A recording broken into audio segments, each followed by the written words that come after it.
What's going on, guys? It's HumbleZeus here, bringing you a very interesting video, and a video that I'm really excited to make.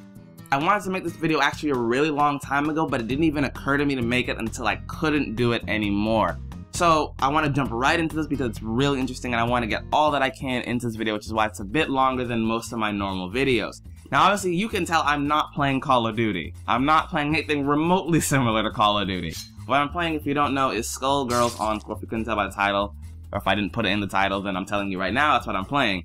And what I want to talk about is the fact that I'm playing this game on my PS4. Now, if you don't know, SkullGirls Encore is not on PS4, so how am I playing it when I've sold my PS3, and there should be no way of me playing? I'm not playing on PC or anything. I don't think it's even on PC. If it is, and I'm a scrub who didn't know that, well then, I'm still not playing it on PC, so what am I doing? And what I'm doing, in reality, is streaming it on my PS4. Now, if you don't know, PS4 mentioned, or I guess Sony, PlayStation, whatever, mentioned that they wanted to allow players to play their old games on their PS4, but we already know the PS4 isn't backwards compatible, so how are we going to do that? So they implemented a service called PS Now. Now, PS Now is basically, or PlayStation Now if you don't know, is basically where you can stream older games onto your PS4, so you don't need a disc, you don't need anything, you simply stream the game and play, and you have full access to all the content in the game. Now this seems like a really awesome thing. It's like, oh my god, I can play, so you mean like every PlayStation 3 game I can play on my console? I guess in theory, yes. Now I don't know how they go about getting permission to use all these games. I guess it might be like a service for allowing the publisher to, you know, put their game on a PlayStation console, which is, I mean, cool with me. But there was a bit of kind of conflict about how the service was going to be run. Now initially the service was just you pay a certain amount for a certain amount of time to play the game.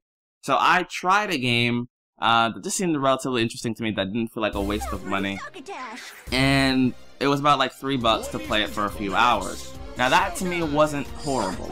It fluctuated with how big the game was. So bigger titles took more money, which was kind of like, damn. So if I wanted to play something like, let's say, God of War, I had to pay more money than to play something like just some random little game. Like, it took more money, so it did limit me on how much I could actually play it. But something that I did notice was the stream service had a lot of issues. Now, outside of the payment thing. The payment thing was a big stickler for people because the prices were a bit high for, you know, especially if you own the game on your PS3, to pay for it again seems like a lot of money. Now, one of the other problems with the service, and one of the bigger problems, was that the streaming wasn't good. Like, it streamed horribly.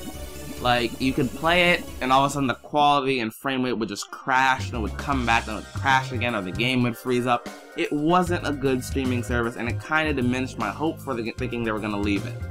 However, they did fix it, and they brought it back in a way that's less stupid, so the price model is it makes more sense than just paying for the game you want.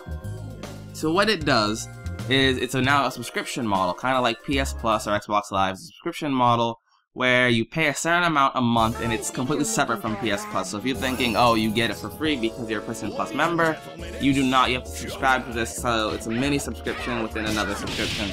But you pay a certain amount a month, or however many months you want it, and you're basically open to a whole catalog of PlayStation games. So you can play anything from Dynasty Warriors to Killzone to Uncharted to the Sly Cooper series to the Ratchet & Clank series. There's a whole bunch of games open to you, and you don't have to pay for anything outside of the subscription cost.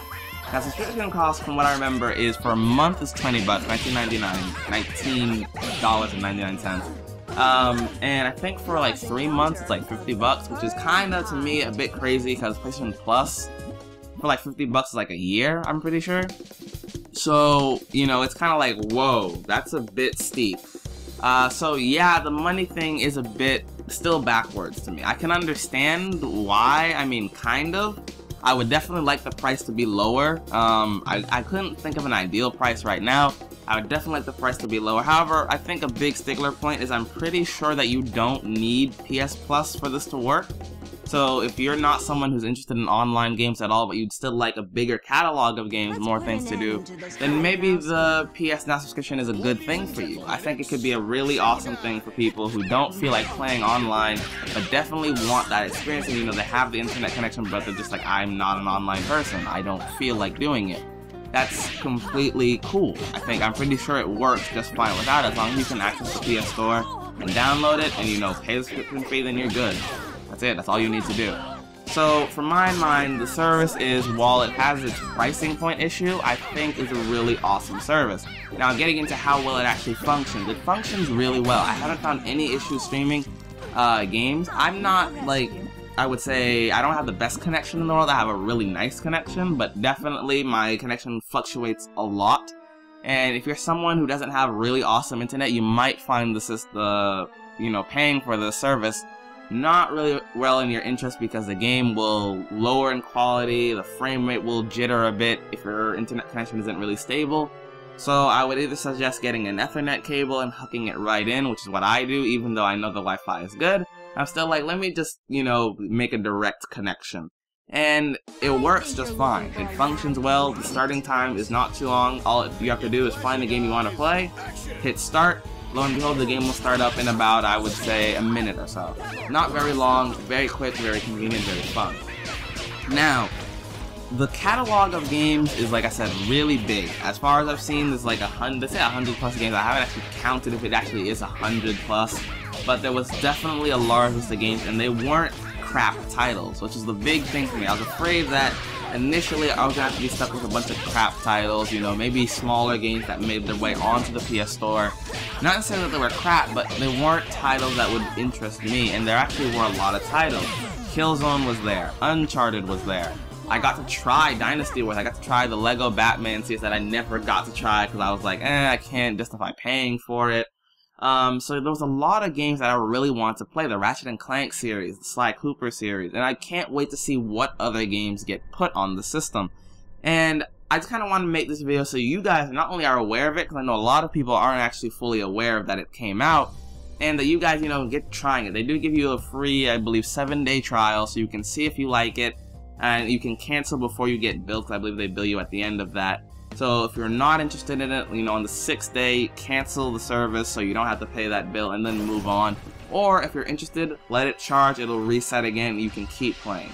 So for me, this is a really cool system, because I was really tired of the games on PS4. I wanted something new, but I didn't have online for Xbox, so I couldn't really play a lot of the games that I had for it. So this system really works in my favor, because there's a lot of old games I like playing. So that being said, that's kind of the commentary. There's not much more to say on this system. I'm not going to keep harping on it. I kind of want to hear what you guys have to say. You two Xbox players, I know even though you don't have this, do you think this is an interesting idea, and would you like to see it implemented on, Xbox to allow you to play the extremely old games on, on your one? And I think it'd be really cool.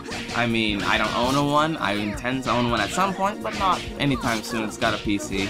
So, what are your guys' opinions on it? Are you happy with it? Are you like, I don't care? Are you willing to pay for it if the price drops? Or are you willing to pay for it as it is now? So make sure that you guys leave your own opinions down below in the comment section. Leave a like, show your support for the video, and subscribe if you enjoyed this. I hope that I'll be able to bring you a lot of really fun titles with this new streaming service. So hopefully you guys enjoyed, and I'll see you guys in the next video. Zeus out.